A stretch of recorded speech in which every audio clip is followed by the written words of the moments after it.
Dear students, मैं doctor CL Verma, associate professor department of zoology, government Lohia college Churu, Rajasthan.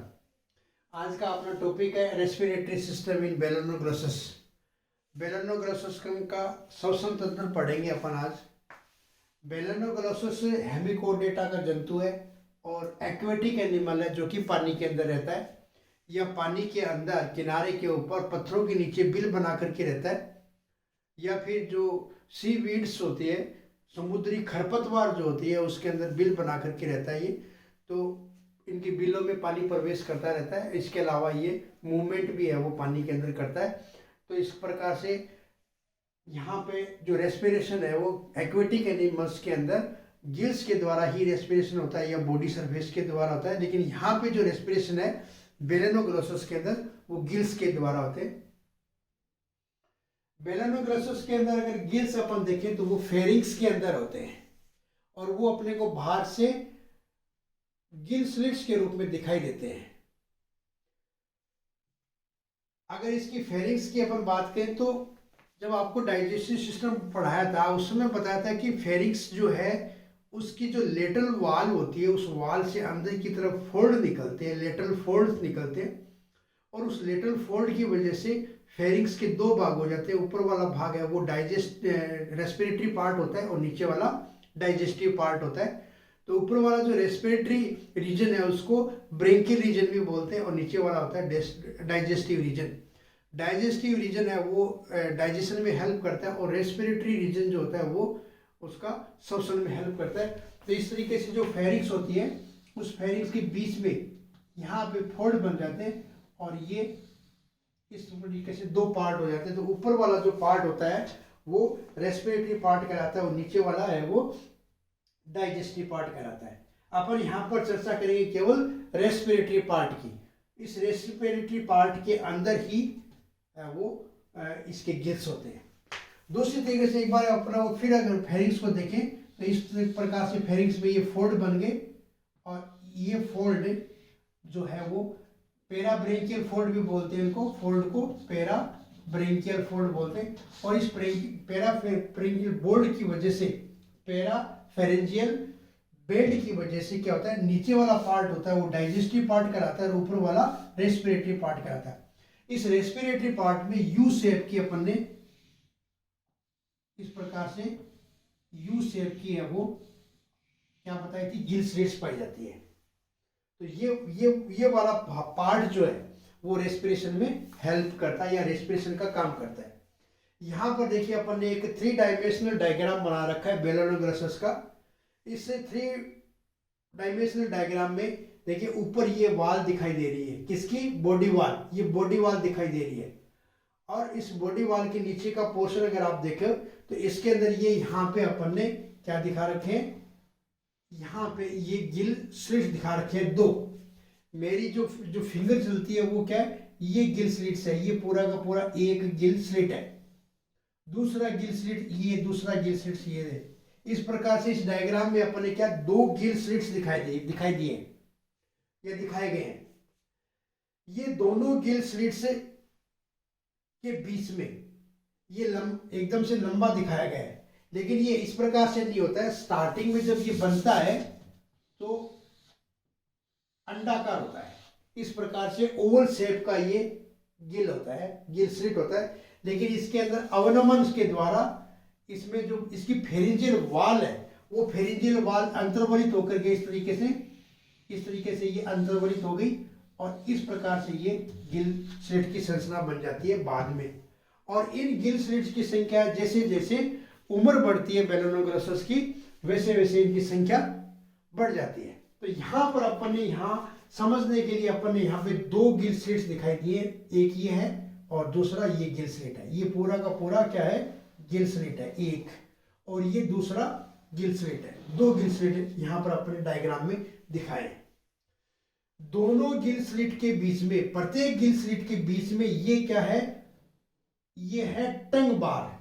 इसको बोलते हैं टंग बार, जो कि गिल की मेन संरचना होती है। ये टंग बार है इस गिल स्लिट की और इस गिल स्लिट की ये टंग बार है जो कि अपन ने यहाँ पर अंतर्वलन के द्वारा बनी है, उसको बताया। तो ये इसकी गिल बार है।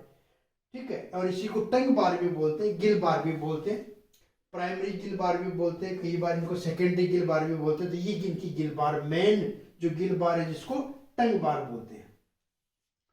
दो गिल बार, ये एक गिल बार है, ये टंग बार है, ये दूसरी टंग बार है। दोनों टंग बार आपस में एक गिल सेप्टम के द्वारा सेपरेट रहती है।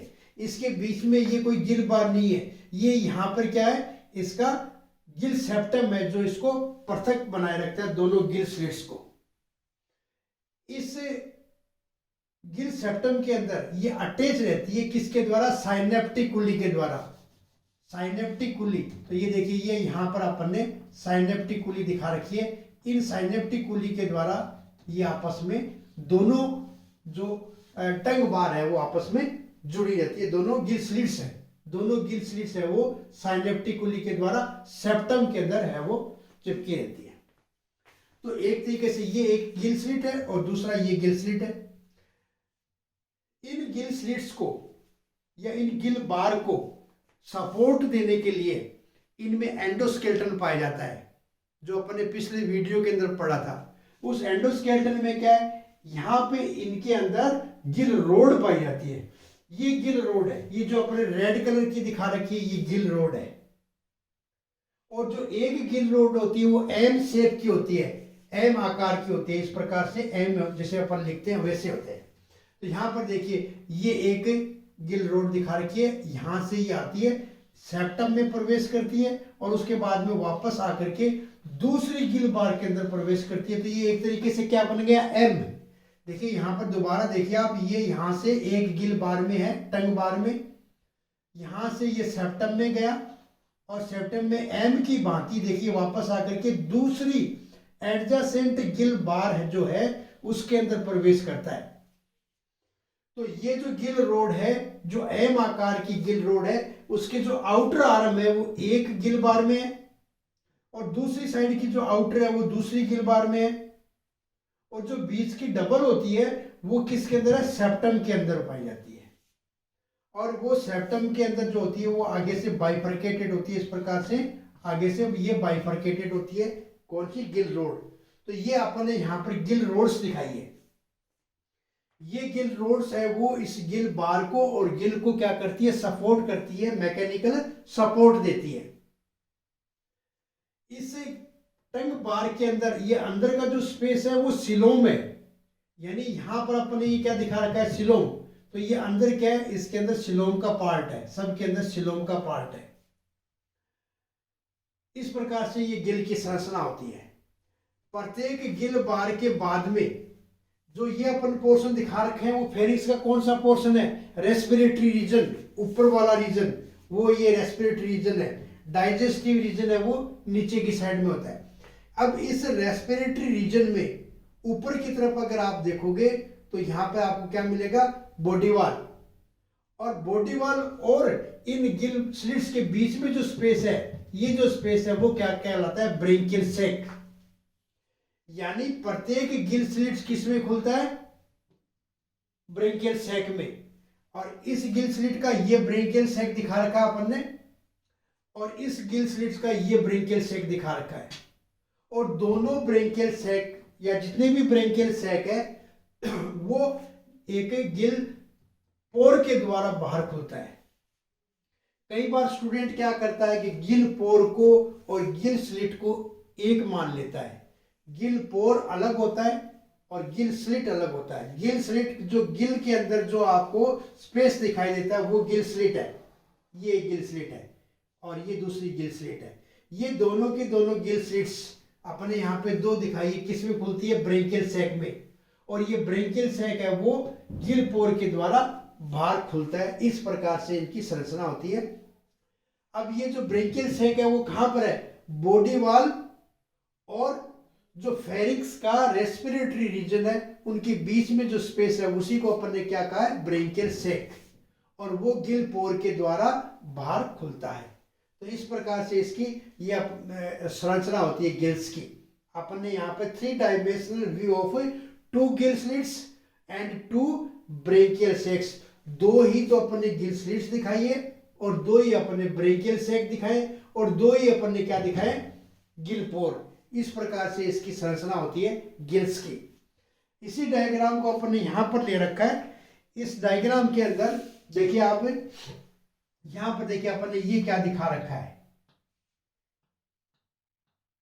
ये क्या है, टंग बार है। ये जो टंग बार दिखा रखी है, क्योंकि ये HLS है, सेक्शन जो है HLS है ये, और ये गिल बार है, और यही अपन ने यहाँ पर ये टंग बार बोल दीजिए, गिल बार बोल दीजिए, ये टंग बार है, ठीक है। और दूसरा ये टंग बार है, और इनके बीच में ये जो रेड कलर की दिखा रखी है, ये क्या है, इसकी गिल रोड। ये जो गिल रोड दिखा रखी है, ये डबल गिल रोड, यहाँ पे अपन ने इसकी गिल रोड दिखा रखी है। प्रत्येक के बीच में अगर सेक्शन लेंगे तो अपने को इस प्रकार से दिखाई देगा। कौन से रीजन में है ये, सॉरी, कौन से रीजन में है ये, फेरिक्स में। और फेरिक्स कहां पर है, ट्रंक का जो सबसे पहला वाला ब्रेंकियोजेनाइटल रीजन, ये देखिए ये वाला पोर्शन जो अपन ने दिखा रखा है वो कॉलर वाला पोर्शन है। इसके ऊपर क्या होता है, प्रोबोसिस, प्रोबोसिस के नीचे ये कॉलर वाला रीजन है, और कॉलर के बाद में ये क्या शुरू हो गया, ट्रंक। और ट्रंक का ये फर्स्ट रीजन है जिसको अपन बोलते हैं ब्रेंकियोजेनाइटल रीजन। इस ब्रेंकियोजेनाइटल रीजन के अंदर ही क्या होता है, फेरिक्स। और इस फेरिक्स के अंदर अपन ने ये क्या दिखा रखे हैं, गिल स्लिट्स दिखा रखे हैं, और ये गिल रोड दिखा रखी है बीच में। प्रत्येक गिल स्लिट्स किसमें खुलता है, ब्रेंकियल सैक के अंदर। तो ये गिल स्लिट यहां पर एक पोर के द्वारा, ये किसमें खुलेगा, ये जो पोर्शन है इसके आगे का, ये ब्रेंकियल सैक है। ये पूरा का पूरा ब्रेंकियल सैक दिखा रखा है अपन ने। ब्रेंकियल सैक कहां होता है, ब्रेंकियल सैक गिल स्लिट्स और बॉडी वाल के बीच का जो स्पेस है वो क्या कहलाता है, ब्रेंकियल सैक। क्योंकि गिल जो बाहर गिल स्लिट्स जो खुलती है गिल पोर में, उसके बीच में क्या है, ब्रेंकियल सैक। तो ये ब्रेंकियल सैक है। अब आप कहेंगे कि ये इतना बड़ा क्यों है, क्योंकि खूब सारी यहाँ पर जो गिल स्लिट्स है। देखिए बेलेनोग्लोसस की प्रत्येक जाति के अंदर हर गिल स्लिट्स अपने ब्रेंकियल सैक में खुलती है। अपना ब्रेंकियल सैक अपने गिल पोर के द्वारा बाहर खुलता है।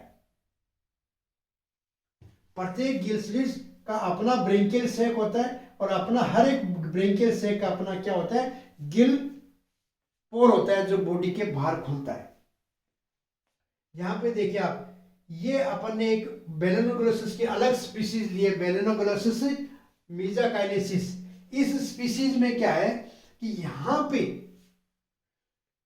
1 2 3 4 4 गिल स्लिट्स का जो ब्रेंकियल सैक है वो सारा का सारा मर्ज हो गया है। सबका एक ही ब्रेंकियल सैक है, ये पूरा का पूरा ये एक ही ब्रेंकियल सैक है जो एक गिल पोर के द्वारा बाहर खुलता है। ये ब्रेंकियल पोर है, और इसको अपन ने यहाँ पे क्या नाम दिया, ब्रेंकियल सैक, ठीक है। और बीच बीच में ये क्या दिखा रखा है अपन ने, सेप्टम दिखा रखा है, ये सेप्टम दिखा रखा है। तो इस तरीके से ये फर्स्ट गिल पोर है और ये सेकंड गिल पोर है। तो यहाँ पे इस पर्टिकुलर स्पीशीज के अंदर बेलेनोग्लोसस की इस पर्टिकुलर स्पीशीज के अंदर 4 गिल स्लिट्स का जो ब्रेंकियल सैक है वो सारा का सारा मर्ज हो जाता है, और मर्ज होकर के ये गिल पोर के द्वारा बाहर खुलता है। जबकि अन्य स्पीशीज में, बाकी प्रत्येक स्पीशीज है जो बेलेनोग्लोसस की, उसमें प्रत्येक गिल स्लिट्स का अपना ब्रेंकियल सैक है और अपना गिल पोर है। उनमें क्या होगा, ये गिल स्लिट है, यहाँ ये ब्रेंकियल सैक हो गया, यहाँ उसका पोर खुलता है। फिर ये क्या है, दूसरा गिल स्लिट है, उसका ब्रेंकियल सैक है और अपना उसका पोर, गिल पोर होता है। लेकिन यहाँ पे इसमें कंबाइंड होकर कि ये बाहर खुलता है। इस प्रकार से यहाँ पर ये गिल्स की संरचना होती है बेलेनोग्लोसस के अंदर। दूसरा थोड़ा सा और बताना चाहूंगा मैं आपको कि ये कॉलर रीजन है, और कॉलर रीजन की ये क्या है, कॉलर शिलोम। ये कॉलर शिलोम है। जब अपन ने शिलोम पढ़ा था उस समय बताया था कि यहाँ पे कॉलर के अंदर भी 2 शिलोमिक की कैविटी होती है। तो ये शिलोमिक कैविटी है, और ये शिलोमिक कैविटी देखिए एक पोर के द्वारा, ये यहाँ पर एक छिद्र है जिसका नाम क्या है, कॉलर कैनाल। उस कॉलर कैनाल के द्वारा वो फर्स्ट गिल पोर के द्वारा बाहर खुलती है। इसका जिक्र अपन ने इसके शिलोम में किया था कि प्रत्येक कॉलर के अंदर जो शिलोम है वो शिलोम कॉलर कैनाल के द्वारा और फर्स्ट गिल पोर से होती हुई बाहर निकलती है। तो इस प्रकार से ये यहाँ पे गिल की संरचना होती है। अब इसकी रेस्पिरेटरी अगर मैकेनिज्म देखें, श्वसन की अगर मैकेनिज्म देखें कि श्वसन होता कैसे है। देखिए पानी में जो रहते हैं एनिमल्स, वो जो ऑक्सीजन लेते हैं, जो वाटर के अंदर डिजोल्व ऑक्सीजन होती है, उसी से वो अपनी ऑक्सीजन लेते हैं, विषण के द्वारा शरीर के अंदर लेते हैं, या विषण के द्वारा सॉरी विषण के द्वारा गिल्स में लेते हैं। तो गिल्स की संरचना यहां पर कैसे होगी? Highly vascular. जिस संरचना में, जिस गिल के अंदर ऑक्सीजन अंदर विषण के द्वारा जाती है, वहां पे उस गिल की संरचना हाईली वेस्कुलर होती है, संवहनीय होती है, यानी उसके अंदर ब्लड की कैपिलरीज खूब सारी होती है। तो यहाँ पर भी जो गिल्स होते हैं, उन गिल बार में यहाँ पर इनकी सीलिएटेड एपिथेलियम होती है। प्रत्येक गिल स्लिट्स के अंदर क्या है? सीलिएटेड एपिथेलियम होती है, और उसके ऊपर क्या निकले रहते हैं? सीलिया, और ये हाईली वेस्कुलर होती है। तो ऑक्सीजन जो पानी के अंदर होती है वो यहाँ से अब्जॉर्व कर ली जाती है। तो देखिए मूवमेंट कैसे होगा, कैसे इसके अंदर पानी की धारा प्रवेश करेगी, वो मैकेनिज्म क्या है। यहाँ पे जो गिल स्लिट्स दिखा रखी है, यहाँ पे उनकी सीलिएटेड एपिथेलियम है, और उसके ऊपर जो सीलिया लगे रहते हैं उनको बोलते हैं लेटरल सीलिया, पार्श्व सीलिया बोलते हैं। इन सीलिया के मूवमेंट के द्वारा वाटर करंट जनरेट होती है, और वो वाटर करंट बॉडी के अंदर माउथ के द्वारा प्रवेश करती है। तो सबसे पहले माउथ के द्वारा वो प्रवेश करती है, ये माउथ है, और माउथ के द्वारा बकल कैविटी में आती है, और बकल कैविटी के बाद में किस में आती है? फेरिंक्स में। और फेरिंक्स के कौन से रीजन में आता है? रेस्पिरेटरी रीजन के अंदर वो प्रवेश करती है। वहां यहाँ से प्रवेश करने के बाद वो गिलों के ऊपर से, वो पानी है वो गिलों के ऊपर से गुजरता है, और गिलों से ऊपर से जब गुजरता है तो गिल के अंदर क्या है? हाईली वेस्कुलर है। जो वाटर के अंदर डिजोल्व ऑक्सीजन है वो यहाँ पर अंदर विषण के द्वारा अंदर प्रवेश कर जाती है ब्लड में, और ब्लड के अंदर जो कार्बन डाइऑक्साइड है वो विषण के द्वारा वापस से बाहर पानी के अंदर आ जाती है, और बहते हुए पानी के द्वारा बाहर निकल जाती है। तो इस प्रकार से ये यहाँ से, ये गिल स्लेट से पानी ऊपर निकलता है। इतनी देर में क्या होगा? ऑक्सीजन है वो विषण के द्वारा अंदर चली जाएगी, और कार्बन डाइऑक्साइड बाहर आ जाएगी, और वो सॉरी जो वाटर है सबसे पहले किस में आता है? ब्रेंकियल सैक में, और ब्रेंकियल सैक के द्वारा जो गिल पोर्स है उसके द्वारा बाहर निकल जाता है। तो इस प्रकार से इसके अंदर सिंपल सी रेस्पिरेटरी मैकेनिज्म है। केवल स्ट्रक्चरल पार्ट जो है, संरचनात्मक जो पार्ट है वो काफी विस्तृत होता है इसका, थोड़ा डिटेल में। इसके अलावा जो रेस्पिरेटरी मैकेनिज्म है वो काफी छोटी होती है। तो इस प्रकार से ये गिलोस के द्वारा है वो बेलोनोग्रासस के अंदर रेस्पिरेशन होता है। तो ये शायद मैं समझता हूँ कंप्लीट हो गया होगा। यहाँ पे ये बॉडी वाल दिखाई है अपन ने, और ये फेरिंक्स की वाल लास्ट दिखाई है, और ये फेरिंक्स का जो ऊपर वाला रेस्पिरेटरी रीजन दिखा है, और इस रेस्पिरेटरी रीजन के नीचे फेरिंक्स का क्या होता है? डाइजेस्टिव रीजन होता है। और इस रेस्पिरेटरी रीजन के अंदर इस प्रकार से क्या पाए जाते हैं? गिल्स पाए जाते हैं, जिन गिल्स की अपने को यहाँ पे गिल स्लिट्स दिखाई देती है। तो दो एडजेसेंट गिल स्लिट्स जो होता है उसके बीच में क्या पाया जाता है? गिल सेप्टम पाया जाता है, जो दोनों को पृथक रखता है और आपस में उसको चिपकाए रखता है। और इनकी बॉडी को, गिल को सपोर्ट प्रदान करने के लिए इनमें क्या पाई जाती है? ब्रेंकियल स्केलेटन रोड पाई जाती है, गिल रोड पाई जाती है, जो कि एम आकार की होती है। ये अपन ने एम बनाया यहाँ पे, देखिए दोबारा बताता हूँ आपको। ये यहाँ से चलता है ये एम, और ये अंदर प्रवेश किया, वापस यहाँ से दूसरे गिल बार की अंदर प्रवेश करता है। तो एक जो एम बनता है उसका आउटर, एक आउटर तो एक गिल बार में, दूसरा आउटर दूसरी गिल बार में, और जो अंदर की जो डबल वाली होती है आर्म, वो आर्म किस में होती है? सेप्टम के अंदर। यहाँ पे अपन फिर आगे वही प्रक्रम है। जैसे देखिए ये गिल बार का, ये यहाँ पे देखिए दूसरे सेप्टम में प्रवेश किया, तो ये डबल वाला इसका मतलब ये क्या हो गया? सेप्टम, और इधर भी ये क्या हो गया? सेप्टम। फिर इसके आगे गिल बार होगी, और इसके बाद में गिल बार होगी। इस तरीके से यहाँ पे खूब सारी गिल बार पाई जाती है। और ये प्रत्येक गिल बार जो है उनका जो स्लिट है ये किस में खुलता है? ब्रेंकियल सैक में। तो ये ब्रेंकियल सैक दिखाया अपन ने, इसका ये ब्रेंकियल सैक दिखाया, और ये अपन ने क्या दिखाया? इसका गिल पोर, जो कि बॉडी वाल के द्वारा बाहर खुलता है ट्रंक रीजन के अंदर। तो इस प्रकार से ये बेलोनोग्रासस का रेस्पिरेटरी सिस्टम है। मैं जहाँ तक समझता हूँ आपको काफ़ी समझ में आया होगा। अगर आपको मेरा बनाया हुआ वीडियो अगर अच्छा लगता है तो उसको लाइक भी कीजिएगा, और ज़्यादा से ज़्यादा शेयर कीजिएगा, ताकि वो अन्य बच्चों को भी फायदा हो। और इसके अलावा आप सब्सक्राइब जरूर करें मेरे चैनल को। आप अगर आपको अच्छा लगता है तो आप उसको सब्सक्राइब जरूर कीजिएगा, बेल आइकन को दबाइएगा, ताकि मैं जो भी वीडियो बनाता हूँ उसका नोटिफिकेशन आपको मिलता रहे और आप उसका फायदा उठाते रहे। थैंक्स।